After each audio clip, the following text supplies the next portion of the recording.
Você consegue imaginar contar até 50? Parece simples, né? 1, 2, 3, 50. Leva uns 30 segundos, talvez menos. Agora imagina contar até 50 enquanto cada número representa uma cintada de couro rasgando sua pele. 50 vezes. Grávida de 7 meses. No chão do seu próprio quarto. E o pior? Ela não podia gritar. Porque gritar só piorava as coisas. Ela tinha aprendido isso da pior forma possível. Mas essa noite foi diferente. Essa noite, uma luzinha vermelha piscava no canto do quarto. Uma câmera de babá eletrônica gravando absolutamente tudo. Cada golpe. Cada segundo. Cada crime. E o que o marido dela não sabia é que aquele vídeo já estava salvo em 3 contas de nuvem diferentes. Na manhã seguinte, aquele arquivo estaria nas mãos de um homem que sabia exatamente o que fazer. Um tenente-coronel do exército alemão. Um pai que tinha sobrevivido a missões de combate no exterior. Um homem com 30 anos de treinamento militar que usaria cada segundo dessa experiência para destruir um agressor de forma legal, sistemática e definitiva. Essa é a história real de como um único vídeo, uma mulher corajosa e um pai protetor colocaram um monstro atrás das grades. Essa é a história de como um pesadelo finalmente chegou ao fim. E eu te garanto uma coisa, você não vai conseguir parar de ouvir até o final. O cinto de couro cortou o ar pela 50ª vez antes que ela percebesse que estava contando. O estalo do couro contra a carne ecoava pelo quarto, seco, definitivo, como um ponto final numa frase que ela nunca quis ler. Ela se encolheu ainda mais no chão de madeira, as mãos envolvendo a barriga inchada. 7 meses de gravidez. O bebê dentro dela chutava desesperadamente, se debatendo, como se soubesse que algo terrível estava acontecendo. Ela queria poder se debater também. Queria poder gritar, correr, fugir. Mas ela tinha aprendido que qualquer resistência só trazia mais dor. Entendeu agora? A voz dele vinha de algum lugar acima dela. Fria. Controlada. Como se estivesse discutindo metas de vendas numa reunião de trabalho em vez de destruir a própria esposa. O jantar tinha que estar pronto às 6. Eram 6h15. 15 minutos. 15 minutos de atraso. 50 cintadas. A garganta dela queimava. Ela sentia gosto de cobre na boca. Sangue. Tinha mordido o próprio lábio com tanta força para não gritar que tinha rasgado a pele. Não gritar. Gritar piora tudo. Essa era a regra número 1. Ela tinha aprendido isso 18 meses atrás, na primeira vez, quando ainda se convencia de que era só estresse, só pressão do planejamento do casamento, só uma coisa isolada que nunca mais ia acontecer. Naquela época ela ainda acreditava nas desculpas dele. Nas promessas de que nunca mais ia acontecer. Nos pedidos de perdão cheios de lágrimas e flores. 50 cintadas depois, ela sabia muito bem que não era nada disso. Ela sabia que as flores eram mentira. As lágrimas eram manipulação. E as promessas eram só uma forma de mantê-la presa por mais tempo. Me responde. O uso do nome completo dela fez ela se encolher ainda mais. Quando namoravam, ele a chamava de amor, de bem, de princesa, de todos aqueles apelidos bobos que casais apaixonados usam. Esses apelidos desapareceram 6 meses depois do casamento. Foram substituídos pelo nome completo dela, pronunciado com desprezo, ou por palavras que ela nem conseguia repetir. Eu entendi. A voz dela era um sussurro rouco, quebrado. Mal dava para ouvir. Ótimo. Os passos dele se moveram em direção ao armário.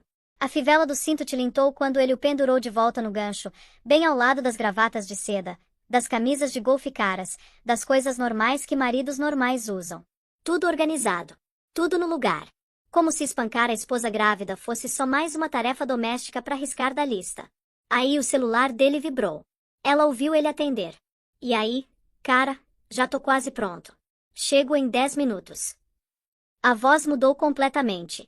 Ficou calorosa, charmosa, animada. A voz que todo mundo conhecia. A voz que fazia as pessoas acharem que ela tinha dado sorte de casar com um cara tão legal. Jantar de negócios no clube. Você sabe como é. Ele riu de verdade. Uma risada genuína, despreocupada, como se não tivesse acabado de cometer um crime. Ela continuou no chão. Não se mexeu. Não conseguia se mexer. O corpo inteiro doía. Cada respiração era uma agonia. A porta do quarto abriu, fechou. Os passos dele desceram a escada. O carro dele ligou na garagem. O som foi sumindo pela rua. Depois, silêncio. Silêncio total, sufocante, ensurdecedor.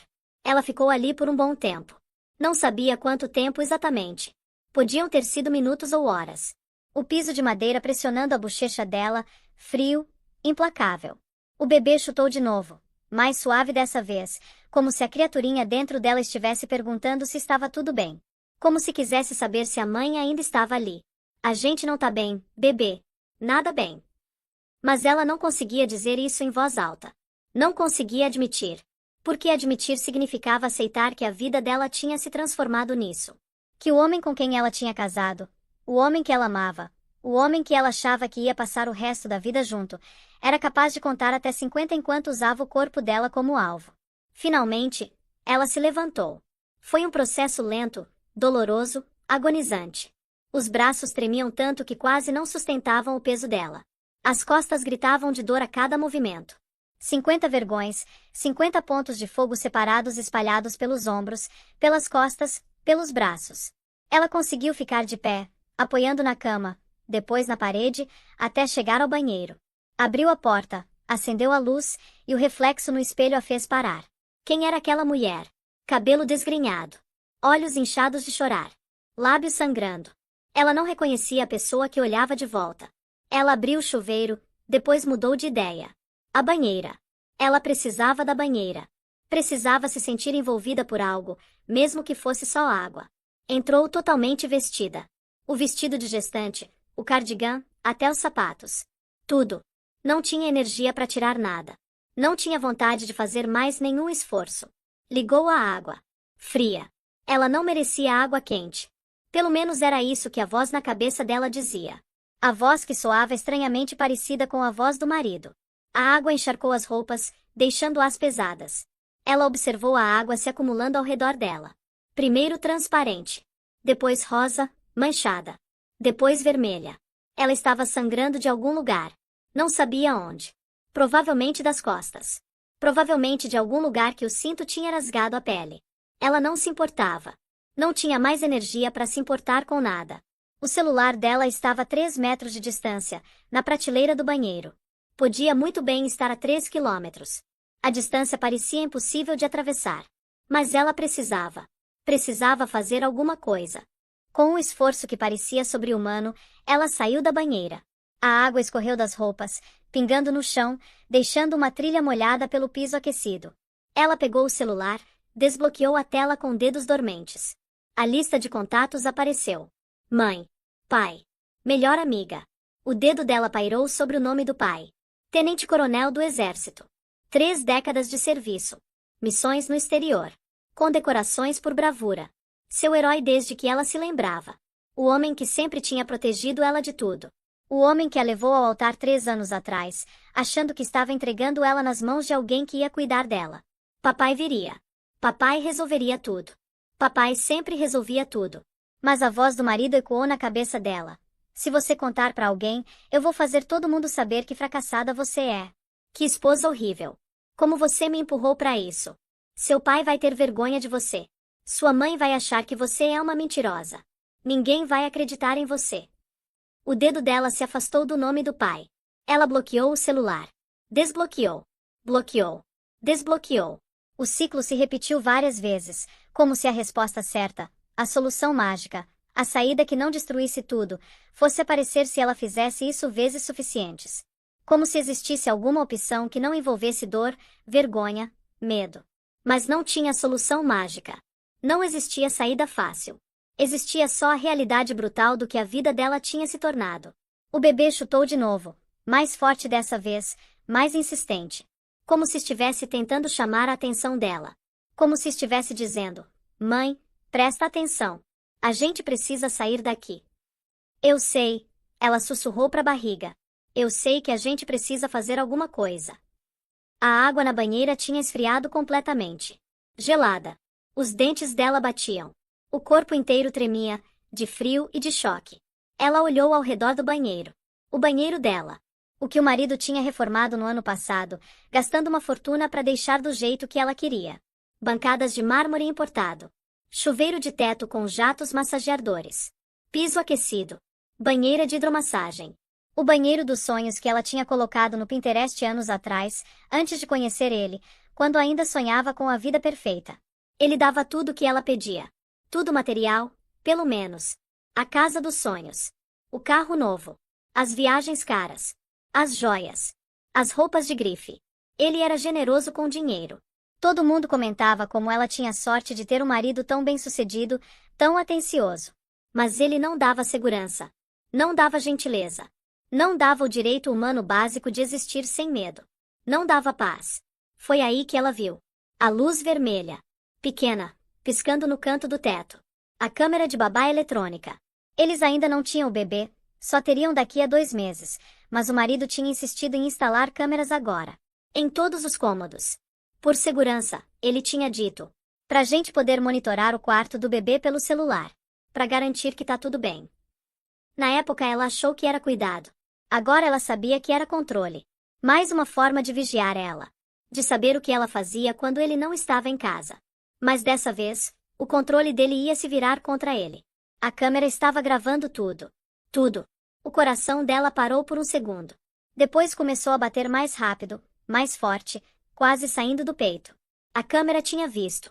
A câmera via tudo. Cada cintada. Cada momento. Cada crime. Ela praticamente correu pro quarto, ignorando a dor que rasgava as costas. Pegou o celular com dedos que tremiam tanto que ela quase deixou cair. Abriu o aplicativo da câmera. O arquivo estava lá.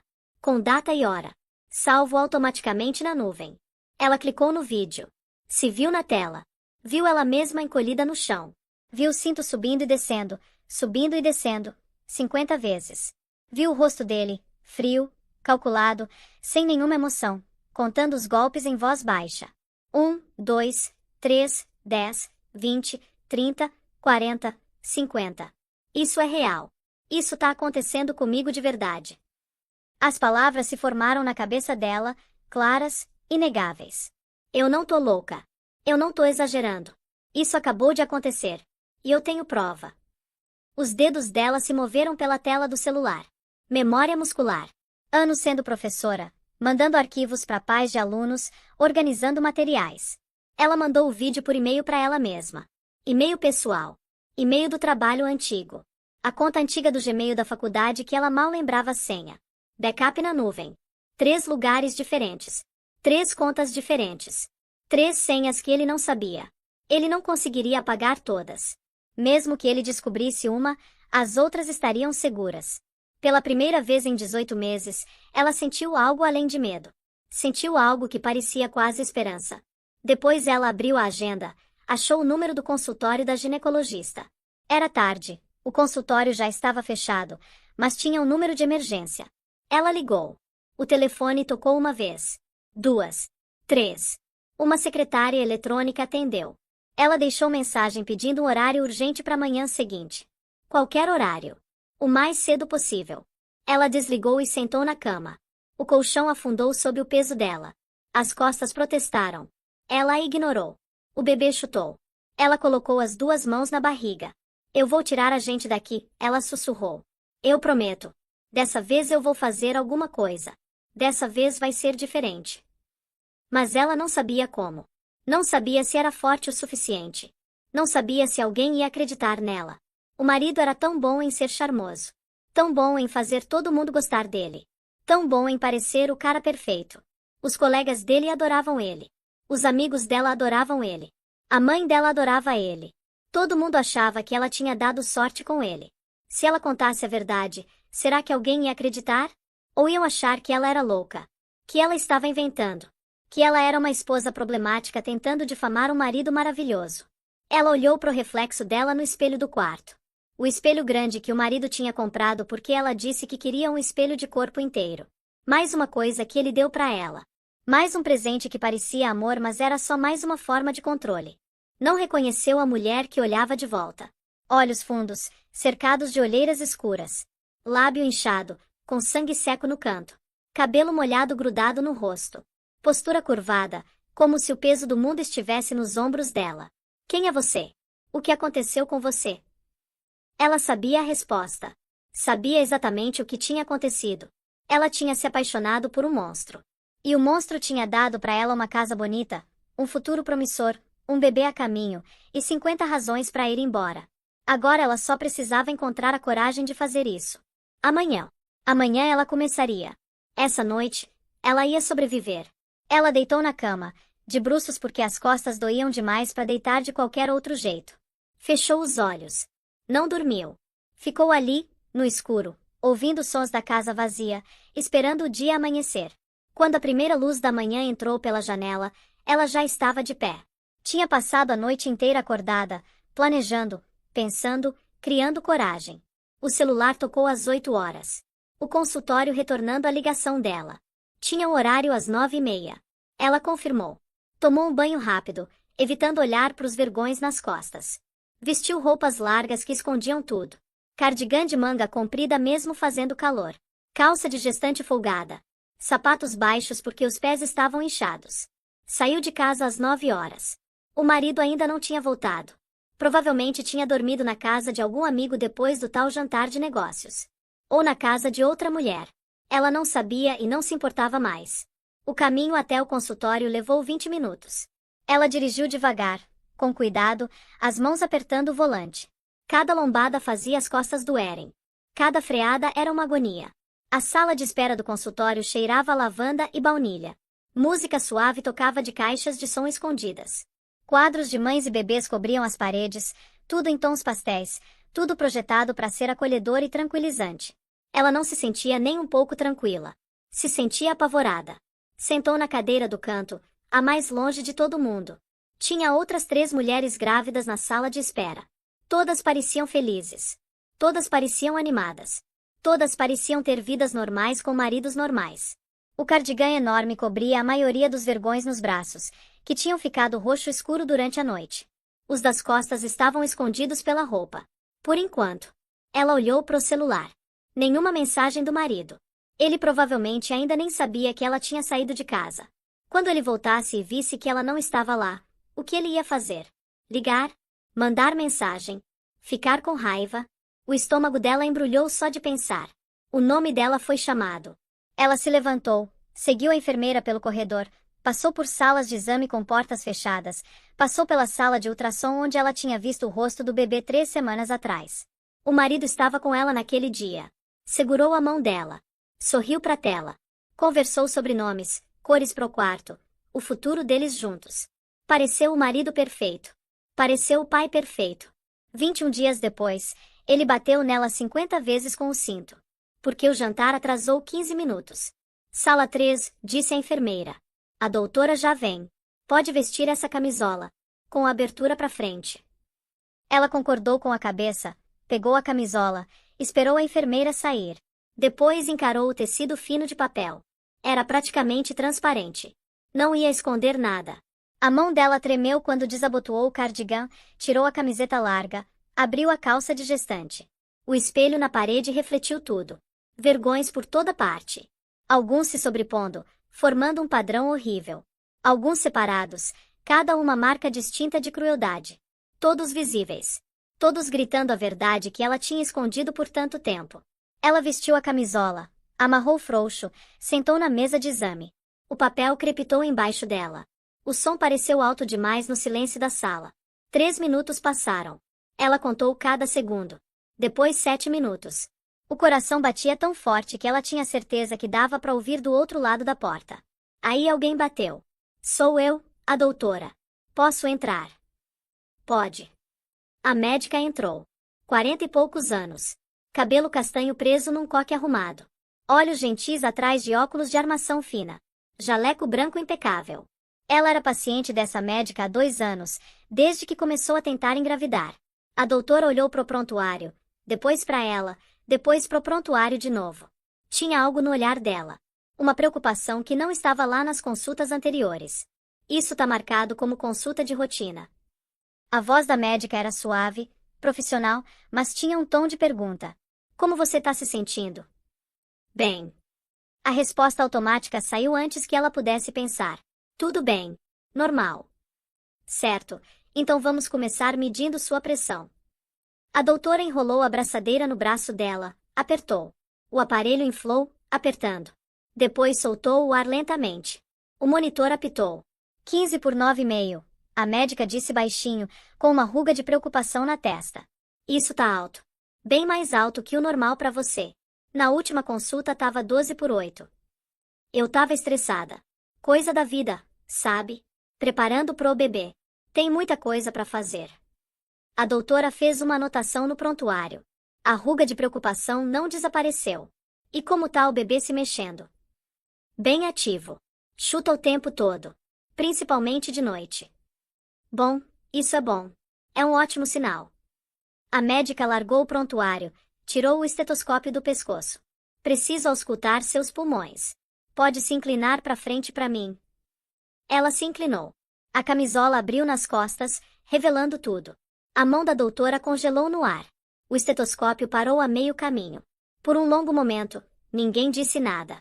O silêncio era tão pesado que parecia ter peso físico. Depois o estetoscópio frio pressionou as costas dela, moveu para um lado, pressionou de novo, moveu para o outro lado. A médica estava examinando os vergões, não os pulmões. Finalmente, a médica falou. A voz dela estava diferente agora. Mais baixa. Mais séria. Eu preciso ver melhor. Ela se virou, olhou nos olhos da doutora. Viu preocupação ali. Viu compreensão. Viu algo que parecia raiva contida. O que aconteceu nas suas costas? A resposta ensaiada estava na ponta da língua. Ela tinha praticado no carro, no caminho para cá. Eu caí. A escada lá de casa é muito íngreme. Eu ando tão desajeitada na gravidez, sabe como é? O centro de gravidade muda, a gente perde o equilíbrio fácil. Mas as palavras não saíram. Em vez disso, vieram lágrimas. Silenciosas no começo, só escorrendo pelo rosto. Depois mais fortes, com soluços que sacudiam o corpo inteiro. Lágrimas que ela tinha segurado por 18 meses. Lágrimas que ela não se permitia chorar porque chorar significava admitir que tinha um problema. A mão da doutora encontrou o ombro dela. Quente, firme, gentil. Eu preciso te dizer uma coisa importante. E eu quero que você escute com atenção. A voz da médica era calma mas firme. Você não fez nada de errado. Nada disso é sua culpa. Essas palavras específicas. Você não fez nada de errado. Elas rasgaram algo dentro dela. Algo que estava segurando tudo junto por tanto tempo. Uma barragem que finalmente rompeu. Eu não aguento mais. A voz dela quebrou entre soluços. Eu não aguento mais viver assim. E você não precisa aguentar. Não sozinha. Nunca mais sozinha. A doutora sentou no banquinho rodante, ficando na altura dos olhos dela. Pegou as mãos dela entre as suas. Você pode me contar o que aconteceu? Quando você estiver pronta. Sem pressa. E assim, depois de 3 anos mentindo, 3 anos escondendo, 3 anos fingindo que estava tudo bem, 3 anos protegendo um homem que não merecia proteção nenhuma, ela disse a verdade. Meu marido me bateu com o cinto dele ontem à noite. Eu contei. Foram 50 vezes. As palavras ficaram suspensas no ar. Reais. Inegáveis. Ditas em voz alta pela primeira vez. Para outra pessoa pela primeira vez. E o mundo não acabou. O teto não caiu. A médica não disse que ela estava exagerando. A expressão da doutora não mudou para julgamento ou descrença. Continuou a mesma. Preocupação profissional, empatia genuína, determinação de ajudar. Há quanto tempo isso acontece? 18 meses. Começou mais ou menos 6 meses depois do casamento. Tem piorado com o tempo? Sim. No começo era só empurrões. Depois tapas. Depois socos. Agora o cinto. Ela engoliu em seco. Cada vez é pior que a anterior. Ele já bateu na sua barriga. Já machucou o bebê de alguma forma. Não. Ele é muito cuidadoso com isso. Muito calculado. Ele sabe exatamente onde bater para não deixar marcas visíveis. Para ninguém ver. Costas, braços, pernas. Nunca o rosto. Nunca a barriga. A mandíbula da médica apertou. Ela viu um músculo tremendo no canto do rosto da doutora. Mas alguém sabe? Você contou para alguém? Família? Amigos? Não. Ela enxugou os olhos com as costas da mão. Ninguém. Ele disse que se eu contasse para alguém, ele ia fazer todo mundo saber que a culpa era minha. Que eu era uma esposa horrível. Que eu provocava ele. Que minha família ia ter vergonha de mim. Que ninguém ia acreditar em mim porque ele é tão perfeito. Todo mundo acha que ele é perfeito. A doutora pegou uma caixa de lenços da bancada, ofereceu. Ela pegou um, depois outro, enxugando o rosto. Eu preciso te dizer uma coisa muito importante. E eu quero que você grave isso na sua memória. A médica olhou diretamente nos olhos dela. O que você acabou de descrever não é sua culpa. Não é porque você é uma esposa horrível. Não é porque você fez alguma coisa errada. É porque seu marido é um abusador. E o que ele fez ontem à noite não foi correção. Não foi disciplina. Não foi raiva. Foi tentativa de homicídio contra você e contra o seu bebê. As palavras bateram como golpes físicos. Tentativa de homicídio. A frase ecoou na cabeça dela. Mas ele foi muito controlado. Muito preciso. Ele contava os golpes. Ele sabia exatamente o que estava fazendo. Isso torna pior, não melhor. Muito pior. Um homem que perde o controle é perigoso. Um homem que mantém o controle total enquanto machuca alguém sistematicamente é um predador. A doutora se levantou, foi até a porta, abriu uma fresta. Pode chamar a delegada, por favor? Diz que é urgente. O coração dela disparou. Delegada? Polícia. Eu sou obrigada por lei a denunciar violência doméstica. Especialmente quando envolve uma mulher grávida. É meu dever legal e ético. Eu chamei a polícia antes de entrar nessa sala. Como assim antes de entrar? Eu vi os vergões através da sua camisola quando você estava sentada na sala de espera. A forma como você se movia. A forma como você se sentou. Eu reconheci os sinais. Eu já vi isso antes, infelizmente mais vezes do que gostaria. O pânico agarrou a garganta dela, apertando, sufocando. Ele vai me matar. Você não entende. Ele disse que se eu contasse para alguém, ele ia me matar. Ele vai descobrir. Ele sempre descobre tudo. A doutora se ajoelhou na frente dela, segurou as duas mãos com firmeza. Eu escuto isso com muita frequência. Quase todas as mulheres que chegam aqui com ferimentos como os seus dizem a mesma coisa. Ele vai me matar se eu contar. E sabe de uma coisa? Elas têm razão em ter medo. O momento mais perigoso para uma mulher em situação de violência doméstica é quando ela vai embora. Quando ela conta para alguém. Quando ela quebra o controle dele. As estatísticas mostram isso claramente. Então por que você está fazendo isso? Porque você está me colocando em perigo. Porque eu não vou te mandar para casa para resolver sozinha. Porque você não vai sair daqui e voltar para aquela casa. Por isso a delegada está aqui. Por isso a gente tem um protocolo. Por isso existem sistemas de proteção. Bateram na porta. Uma mulher entrou. Final dos 30, talvez começo dos 40. Cabelo escuro preso num rabo de cavalo prático. Roupa simples, sem uniforme, mas com um distintivo no cinto e uma postura que deixava claro que ela sabia exatamente o que estava fazendo. Eu sou a delegada especializada em crimes de violência doméstica. A doutora me informou sobre a situação. Eu tô aqui para ajudar. Ela olhou para a delegada, para a médica, para as duas mulheres na sala. Duas completas desconhecidas oferecendo algo que ela não tinha há 3 anos. Acreditarem nela. Apoio real. Uma saída que não fosse voltar para aquela casa. Eu tenho um vídeo, ela sussurrou. A voz saiu fraca, tremida. A câmera de babá gravou tudo.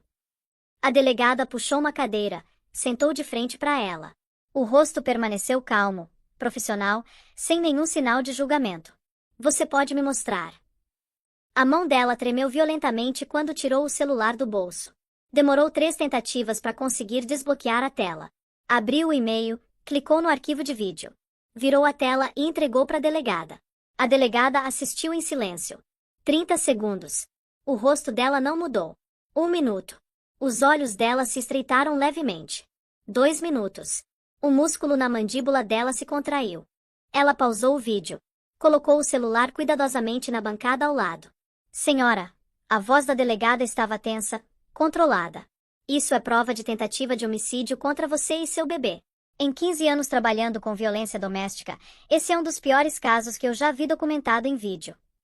Ela esperava se sentir validada, justificada, aliviada de finalmente ter alguém acreditando nela. Em vez disso, sentiu vergonha. Uma onda avassaladora de vergonha. Como eu deixei chegar nesse ponto. Como eu fiquei com ele por tanto tempo. Como eu não vi o monstro que ele era antes de casar. O que há de errado comigo? Eu preciso que você me mande esse vídeo, a delegada continuou.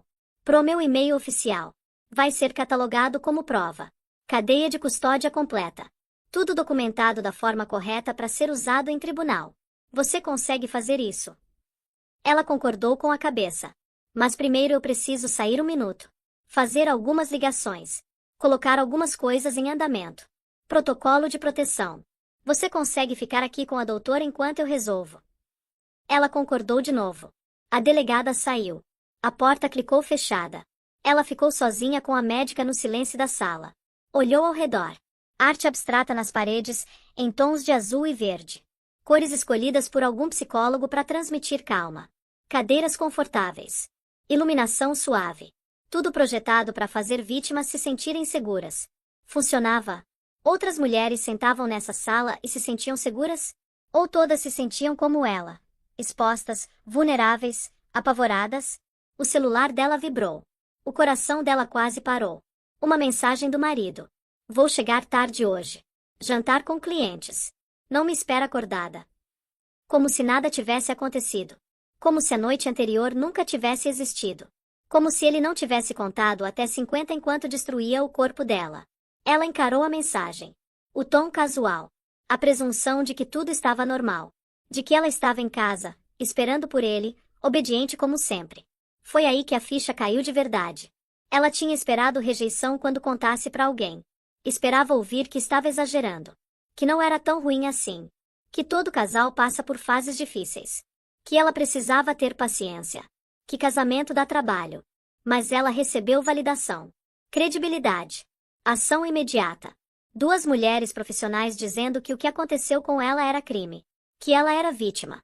Que ela precisava de proteção. O que significava que realmente era tão ruim assim. O que significava que ela tinha vivido num pesadelo e chamado de normal por 3 anos. O que significava que tudo ia mudar agora. A porta abriu. A delegada voltou. Alguém mais a seguia. Um homem no final dos 50. Corte de cabelo militar, curto e prático. Camisa polo impecável, bem passada. Postura ereta, ombros para trás, a postura de alguém acostumado a comandar. Ele parou na entrada, os olhos fixos nela. E nesses olhos ela viu algo que quase a destruiu. Amor incondicional misturado com uma dor profunda. Minha filha. A voz do pai dela. A voz que lia histórias de ninar para ela quando era criança. A voz que ensinou ela a andar de bicicleta no quintal de casa. A voz que a consolou quando o primeiro namoradinho terminou com ela. A voz que a levou ao altar 3 anos atrás, sorrindo de orgulho. Pai. A palavra saiu quebrada, rachada no meio. Aí ela estava de pé, se movendo sem pensar, atravessando a sala. Os braços do pai a envolveram. Fortes. Seguros. Firmes. O abraço que sempre significou proteção. O abraço que significava que tudo ia ficar bem. Ela enterrou o rosto no ombro dele e soluçou. Soluços que vinham do fundo da alma.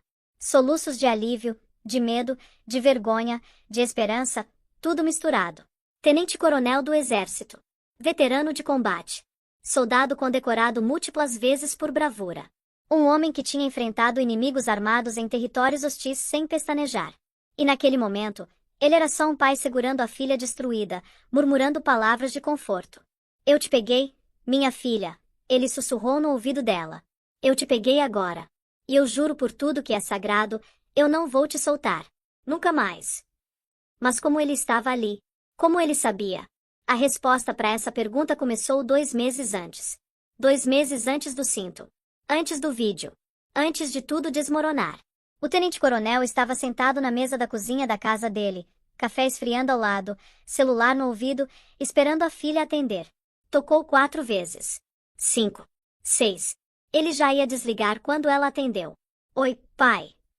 A voz dela soou alegre, animada. Alegre demais. Forçada. Ele conhecia a voz da filha desde o primeiro choro dela na maternidade. Conhecia cada variação, cada tom, cada detalhe revelador. Quando ela estava feliz de verdade, a voz subia levemente no final das frases. Quando ela estava mentindo, falava um pouco mais rápido que o normal. Essa voz estava errada. Estava tudo errado. E aí, filha? Só ligando para saber como você tá. Faz umas semanas que não tenho notícias suas.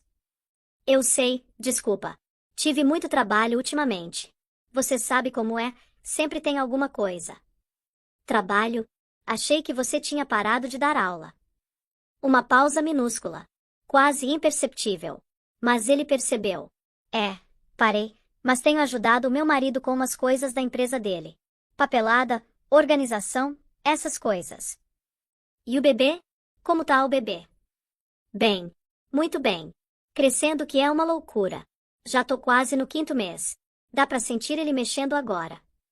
Ele ou ela? Ainda não sabemos. Vamos fazer surpresa. E seu marido? Como ele tá te tratando? Outra pausa. Essa mais longa. Longa demais. Óbvia demais. Ele é ótimo. Trabalha muito. Às vezes fica estressado. Mas é normal, né? Quem não fica? No geral, ele é ótimo. Os instintos dele foram ativados. Os mesmos instintos que tinham mantido ele vivo em 3 missões no exterior. Os instintos que faziam ele perceber uma emboscada antes de ela acontecer. Os instintos que gritavam perigo quando tudo parecia calmo demais. Algo estava errado. Muito errado. Você tem certeza que tá tudo bem, filha? Você parece diferente. Diferente como? A voz dela ficou defensiva por uma fração de segundo antes de voltar ao tom forçadamente alegre. Tá tudo ótimo, pai. É só cansaço. Gravidez cansa muito, sabe? O corpo muda, os hormônios, é muita coisa. Se você precisar de alguma coisa, qualquer coisa. Eu sei, pai. Eu sei que vocês estão sempre lá pra mim. Outra pausa. Pai, eu preciso ir, meu marido acabou de chegar. Ele não gosta quando eu fico muito tempo no telefone. Ele acha que, quer dizer, a gente tinha combinado de jantar juntos. Tá bom. Mas filha, espera, eu queria. A ligação caiu. Ela tinha desligado. Ele encarou o celular por um longo momento, processando a conversa. Depois olhou para a esposa, que tinha levantado os olhos do livro e observava ele com preocupação. Tudo bem? Ela perguntou. Não. Tem alguma coisa muito errada com nossa filha. Ela pareceu normal para mim quando falei com ela semana passada. Normal demais. Alegre demais. Você não notou? Ela nunca é tão alegre assim. E ela desligou na minha cara quando eu tentei continuar a conversa. Disse que o marido não gosta quando ela fica muito tempo no telefone. Que tipo de marido não gosta que a esposa fale com o próprio pai? A esposa franziu a testa. Talvez ela só estivesse ocupada. Ela tá grávida de 5 meses e parou de trabalhar. Ocupada com o quê? A esposa não tinha resposta. Ele já estava abrindo o laptop, digitando o nome do genro na barra de busca. Porque o tenente-coronel não tinha sobrevivido 30 anos de carreira militar, incluindo missões em zonas de guerra, ignorando seus instintos. E cada instinto que ele tinha gritava que a filha dele estava em perigo. Ele começou pelo básico. Redes sociais. LinkedIn. Histórico profissional disponível publicamente. O genro. 32 anos. Gerente de vendas numa empresa farmacêutica de médio porte. Salário aparentemente bom, baseado no estilo de vida que ele demonstrava. Ficha limpa, pelo menos nas buscas públicas. Limpa demais. Perfeita demais. Ele tinha interrogado gente suficiente ao longo da carreira para saber quando alguém estava representando um papel. A presença do genro nas redes sociais era uma performance ensaiada. Fotos perfeitas em restaurantes caros. Legendas perfeitas sobre gratidão e sucesso. Vida aparentemente perfeita com esposa aparentemente perfeita em casa aparentemente perfeita. A vida de ninguém é tão perfeita. Ninguém é tão feliz o tempo todo. A não ser que esteja escondendo alguma coisa. Ele pegou o celular e ligou para um número que não usava há anos. Um contato do tempo de serviço ativo. Sargento Ribeiro. A voz atendeu no segundo toque, rouca mas alerta. Ribeiro, aqui é o coronel. Quanto tempo? Coronel. Caramba, faz anos. Tudo bem com o senhor? Curtindo a reserva. Mais ou menos. Olha, eu preciso de um favor. Não oficial. O tom de Ribeiro mudou imediatamente, ficando mais sério. Pode falar. O que o senhor precisa? Investigação profunda de antecedentes. Meu genro. O nome completo dele é... Ele deu os dados. O que estamos procurando? Ainda não sei. Por isso preciso que você procure tudo. Qualquer coisa fora do normal. Qualquer bandeira vermelha. Entendido. Me dá 48 horas. Ele desligou e voltou pro laptop. Passou a noite inteira pesquisando. Encontrou os registros universitários do genro. Líder do centro acadêmico. Formatura com honras em administração de empresas. Popular entre os colegas, aparentemente. Encontrou os registros de emprego. 3 empresas ao longo de 8 anos. Ascensão constante. Avaliações positivas nas plataformas de carreira. Nenhuma reclamação pública. Encontrou os registros civis. Uma coisa chamou atenção, o noivado anterior. 2 anos antes de conhecer a filha dele. Terminado abruptamente, sem explicação pública. Ele anotou o nome da ex-noiva, Emília, e continuou pesquisando. 48 horas depois, Ribeiro ligou. Coronel, o senhor vai querer sentar para essa conversa. O sangue dele gelou nas veias.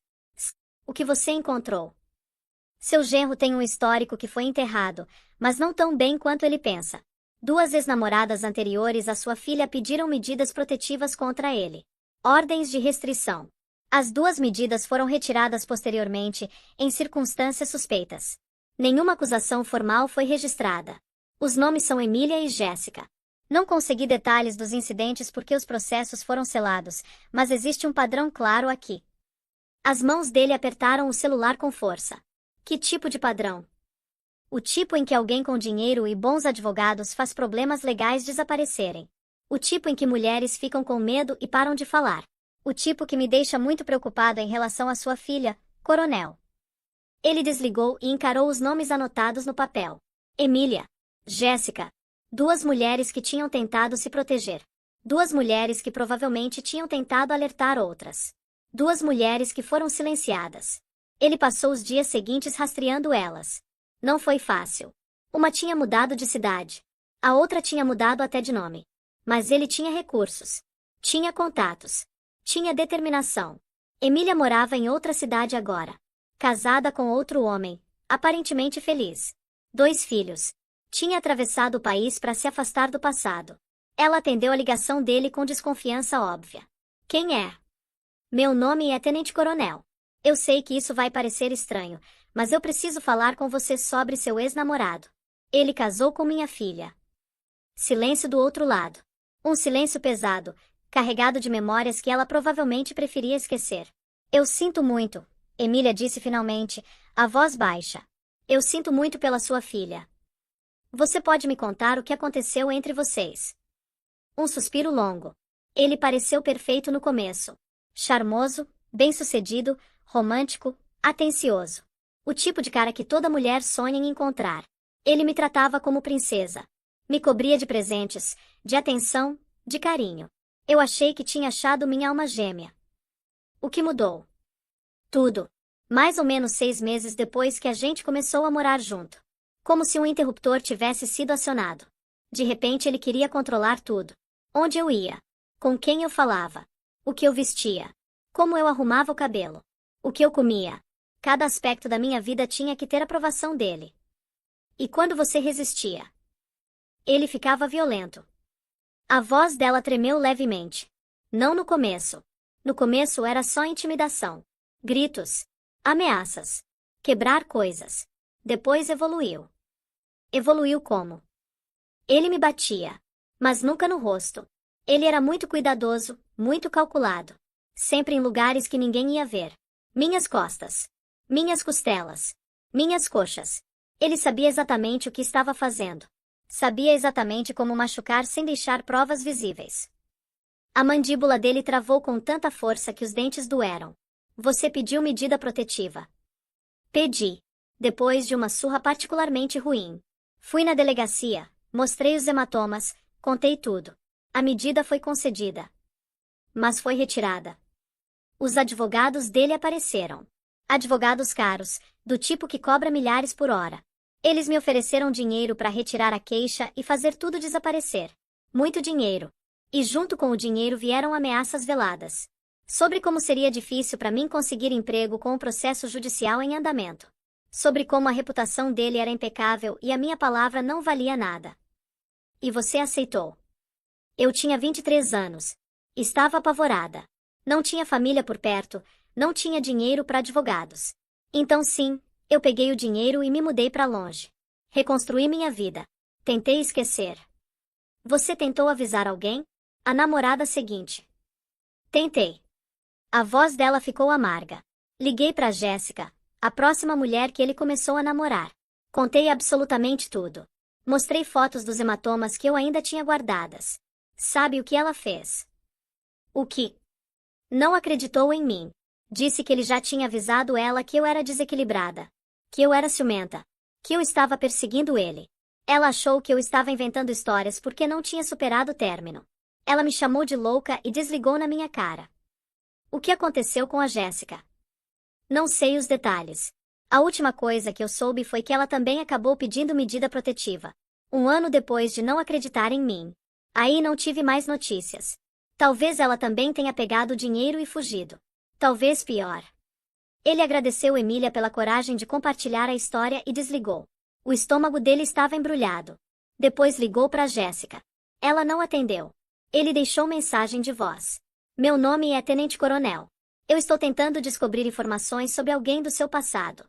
Por favor, me ligue de volta. É sobre a segurança da minha filha. Ela ligou de volta em menos de 1 hora. A voz dela estava oca quando falou. Sua filha casou com ele. Casou. Há 3 anos. Então o senhor precisa tirar ela de lá. Agora. Hoje. Antes que ele mate ela. O coração dele parou por um segundo. O que aconteceu com você?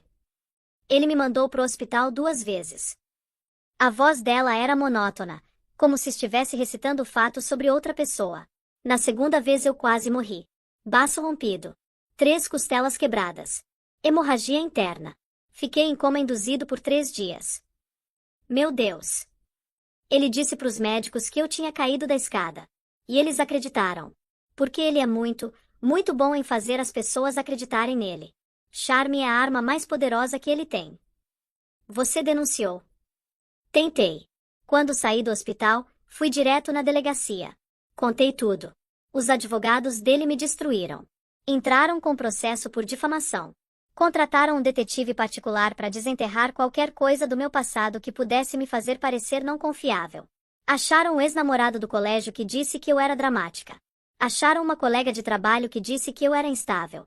Fizeram eu parecer uma louca vingativa tentando destruir um homem inocente. E a medida protetiva? Foi negada. Por falta de provas. A palavra dele contra a minha. E a palavra dele vinha com advogados de grife e testemunhas de caráter. A minha não vinha com nada. Eu sinto muito. Não sinta. Só tira sua filha de perto dele. Imediatamente. Porque eu preciso te avisar uma coisa. Ele piora. Cada relacionamento é pior que o anterior. É como se ele fosse refinando as técnicas. Aprendendo a ser mais eficiente. Se sua filha está grávida, ela está em perigo extremo. A gravidez é quando ele fica mais controlador, mais possessivo, mais violento. É quando as vítimas estão mais vulneráveis e mais presas. Ele desligou. Ficou sentado no escritório até às 3 da manhã, processando tudo que tinha descoberto. A filha dele estava casada com um predador. Um homem que tinha um padrão documentado de violência. Um homem que escalava a violência a cada relacionamento. Um homem que tinha quase matado pelo menos uma mulher. E ele, o pai dela, tinha entregado ela nas mãos desse monstro. Tinha caminhado com ela até o altar. Tinha apertado a mão do genro e desejado felicidades. Tinha dado a bênção dele. Ele pensou no casamento 3 anos atrás. A cerimônia linda na igreja. O vestido branco da filha. O sorriso radiante dela. O discurso charmoso do genro durante a recepção, fazendo todo mundo rir e se emocionar. Como todos os convidados comentaram que ela tinha achado um homem maravilhoso. Ele pensou em cada ligação desde então. Cada visita que foi ficando mais rara. Cada desculpa que ele tinha aceitado sem questionar. A forma como ela começou a cancelar visitas. Ah, pai, esse fim de semana não dá, a gente tem compromisso.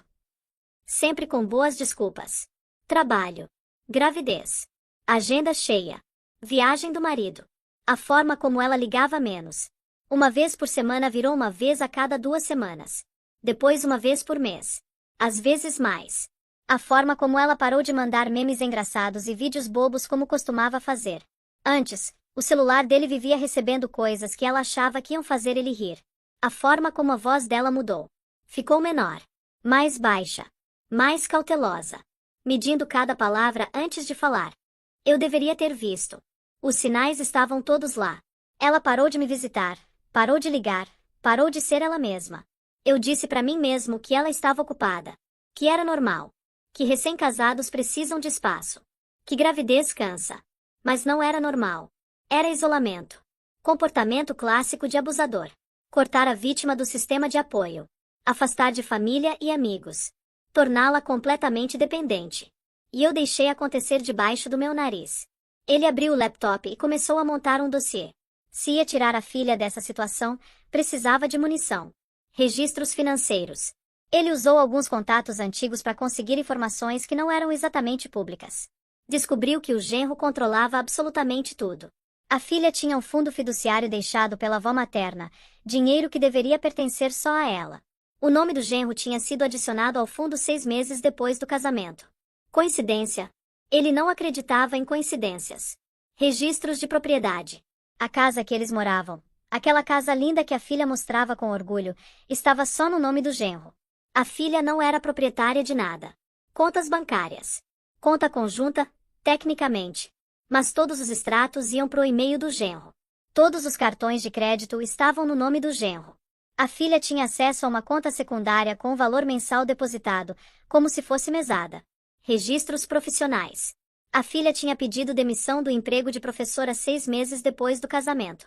Na época, o genro disse que era para ela focar na vida doméstica e se preparar para ser mãe.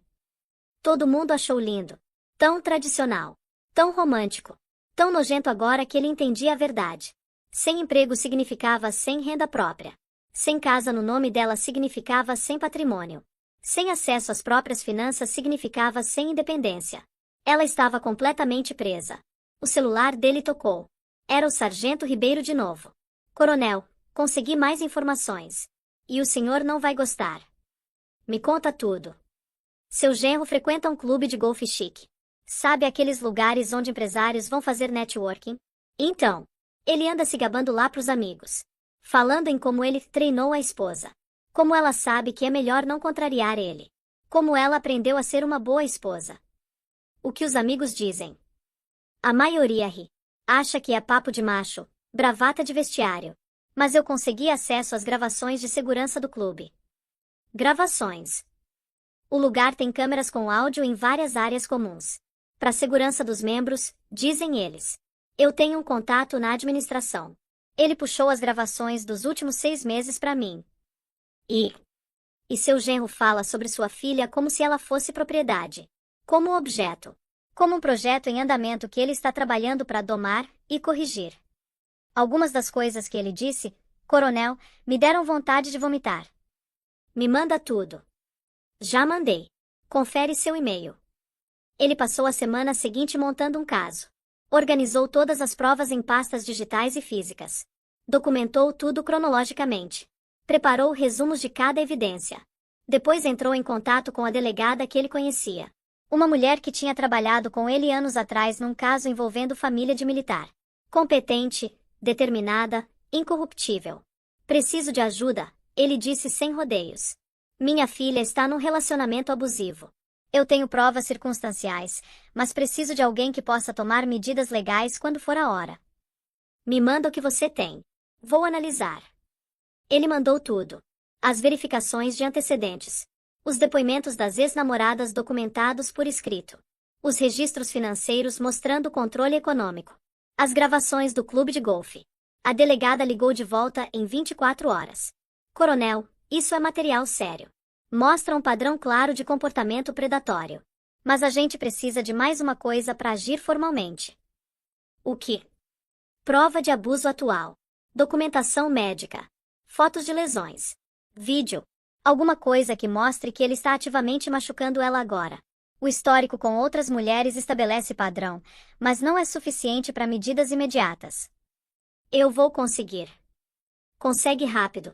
Porque baseado no que você me mandou, no padrão de escalada, no fato de ela estar grávida, o tempo da sua filha está acabando. Estatisticamente, gravidez é quando o risco de homicídio por parceiro íntimo é mais alto.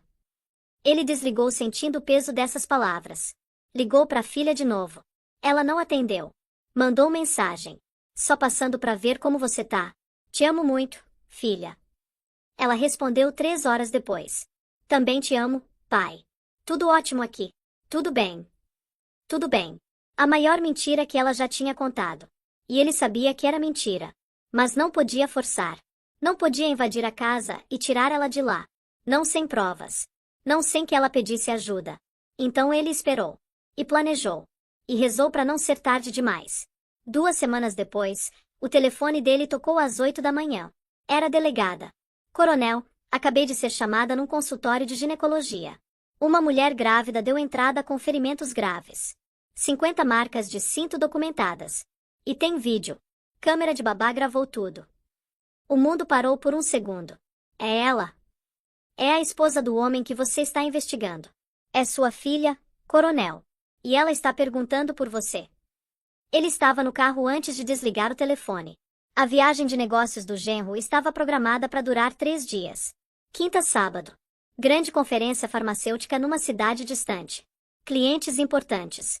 Oportunidades de networking imperdíveis. Era tudo mentira. Os contatos do Sargento Ribeiro confirmaram rapidamente que o genro não estava em nenhuma conferência. Ele estava num resort spa no interior com uma mulher 24 anos. Uma representante farmacêutica chamada Amélia que trabalhava numa empresa parceira. Além de agressor, era traidor. Não que isso surpreendesse ninguém a essa altura. O tenente-coronel sentou na sala de reuniões da delegacia com a delegada responsável pelo caso e o advogado que ele tinha contratado. Um especialista em direito de família e violência doméstica. O tipo de advogado que cobrava caro, mas valia cada centavo. Temos 72 horas, o coronel disse, usando o tom de voz que usava para planejar operações militares. 3 dias enquanto ele está fora. Para tirar minha filha daquela casa. Empacotar os pertences dela. Garantir todas as provas. E colocá-la num lugar seguro onde ele não possa encontrar. O advogado revisou os documentos espalhados na mesa. Vou entrar com medida protetiva de urgência ainda hoje.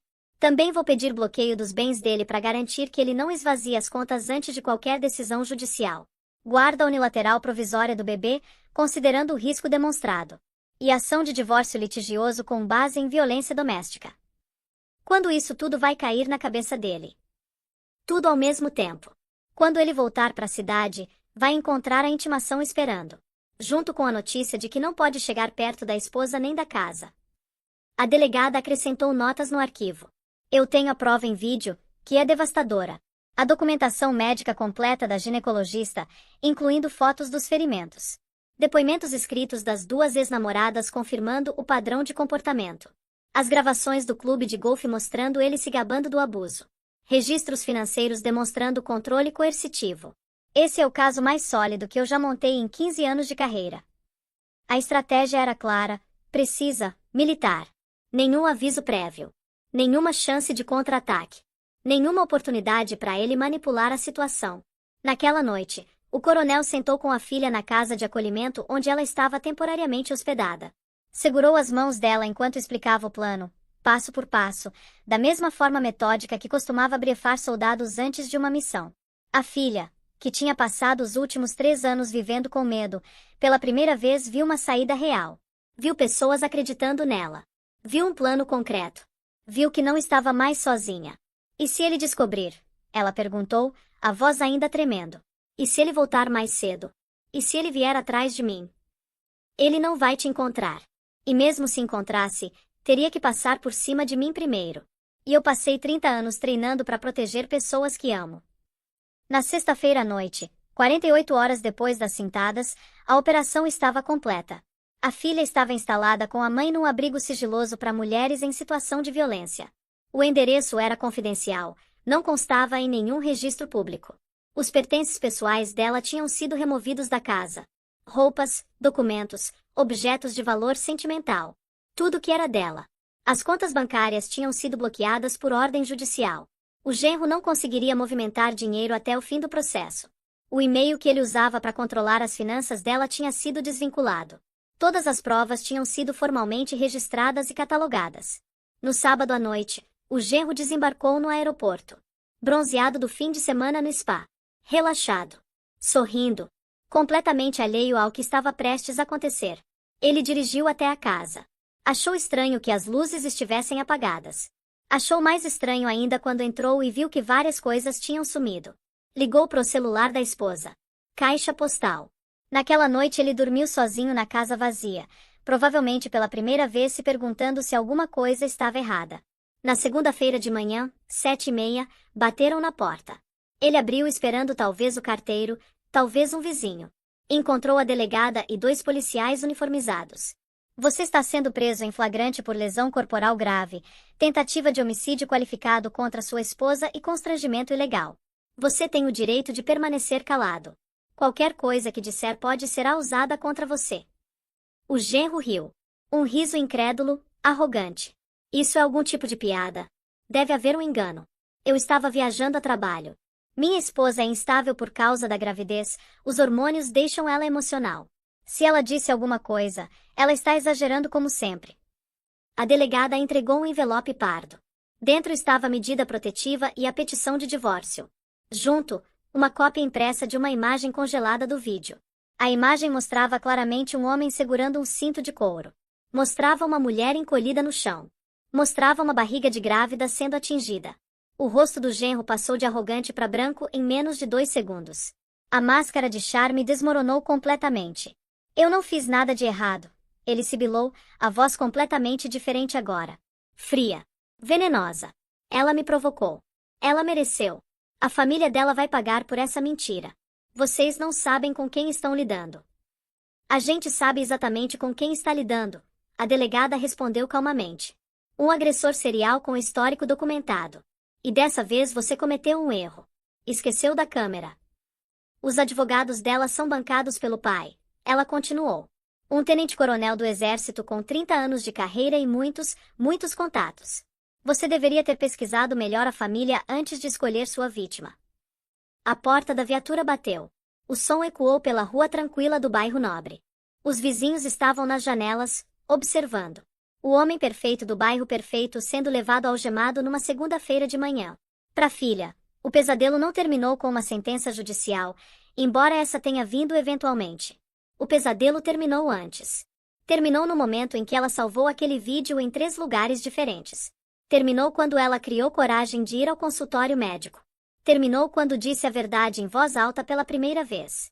Ela encontrou não apenas credibilidade e apoio de 2 mulheres que eram completas desconhecidas, mas também redescobriu um pai que nunca tinha deixado de protegê-la.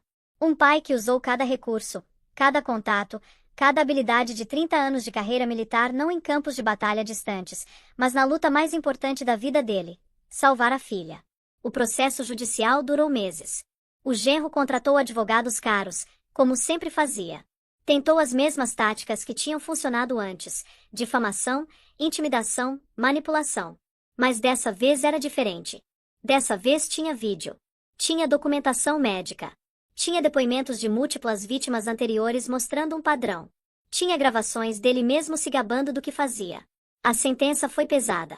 Anos de prisão. Perda completa dos bens no divórcio. Destruição total da carreira e da reputação. As ex-namoradas que tinham sido silenciadas anos atrás finalmente tiveram alguma forma de justiça. Seus depoimentos, que na época não foram suficientes sozinhos, agora faziam parte de um caso que finalmente responsabilizou o predador. A filha deu à luz uma menina saudável 3 meses depois. Uma menininha que nunca conheceria o pai biológico. Que cresceria sabendo que a mãe foi corajosa o suficiente para escapar. Que teria um avô que moveu céus e terra para proteger a família. Ela reconstruiu a vida aos poucos. Voltou a dar aulas. Fez terapia para processar o trauma. Reconectou com amigos que tinha sido forçada a se afastar. Reaprendeu a confiar nas pessoas. Não foi fácil.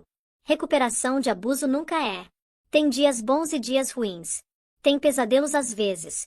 Tem gatilhos inesperados. Tem um longo caminho de cura. Mas ela está viva. Está livre. Está segura. Está criando a filha num ambiente de amor e paz. O cinto de couro tinha acertado ela 50 vezes naquela noite.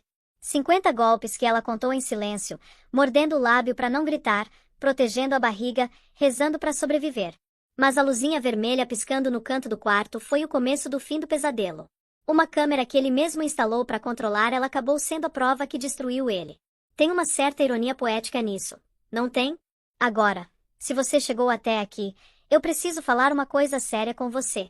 Essa história que você acabou de ouvir pode parecer extrema. Pode parecer que coisas assim só acontecem em filmes ou em lugares distantes.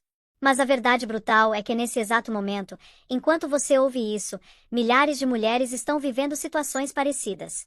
Estão contando golpes em silêncio. Estão escondendo marcas embaixo de roupas de manga comprida. Estão sorrindo para a família e amigos enquanto morrem por dentro. Estão se convencendo de que a culpa é delas. Estão com medo demais para pedir ajuda. Se você conhece alguém que pode estar passando por isso, presta atenção nos sinais. As visitas que vão ficando mais raras. Os cancelamentos de última hora. As desculpas que não fazem muito sentido. A voz que vai ficando mais baixa, mais cuidadosa. O brilho que vai sumindo dos olhos. Não ignore. Não pense que não é da sua conta.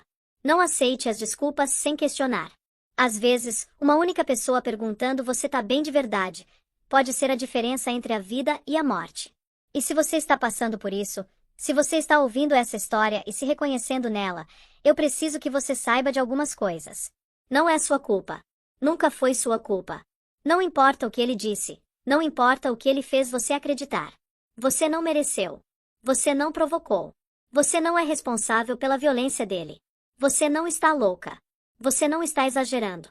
O que está acontecendo é real e é grave. Existe saída. Existe ajuda. Existem pessoas que vão acreditar em você. Você é mais forte do que imagina. A mulher dessa história achava que não tinha força para sair. Achava que ninguém ia acreditar. Achava que estava sozinha. Ela estava errada em todas essas coisas. E você provavelmente também está.